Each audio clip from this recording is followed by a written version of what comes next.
Enw fi di Joe Thomas a nes i rhedeg i ffwrdd o'r syrcas.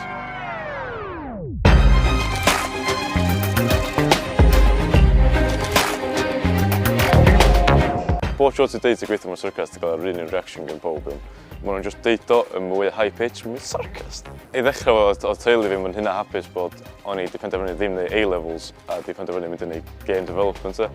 Pan oedd fi'n allan o'n mynd i university neud o, oedden nhw'n bach yn hapusach. Yn meddwl, oce, mae actually am trio neud beth allan o'na fo, ia. Pam nes i penderfynu wedyn i gweithio mewn syrcas, oedden nhw'n gwybod beth i ddweud, really. Maen nhw'n gwybod dwi'n enjoyo neud o, maen nhw'n really supportive yn y blaen. So, ar y funud, dwi'n gweithio i Circus Cymera, a dwi wedi bod yn gweithio nhw ers 2 flwyddyn. A dyn hefyd yn gweithio ar neud grŵp yn hynna'n o'r enw Circo Pyro, cos da ni'n syrcas tân. Oedd Circo Pyro yn just rhywbeth oedd really appealio i ni i gyd.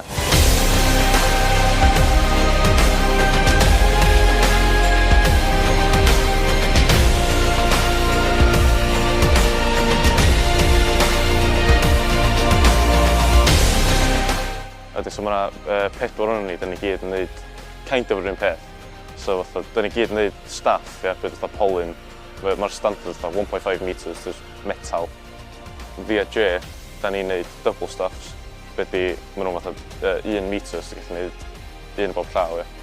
Da ni hefyd di prynu dragon staff. Mae hwnna'n 1.5 eto, ond efo fatha 4 prong o bob ochr.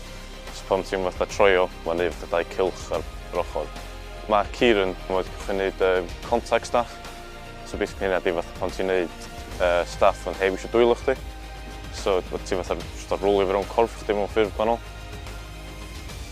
Pan ti'n cychwyn, ti'n hitio'r lot o efo, ti'n meddwl fatha dwi'm yn gwybod faint hyn fydda i gymryd, a ti'n dod adra efo'r pethau cleisio.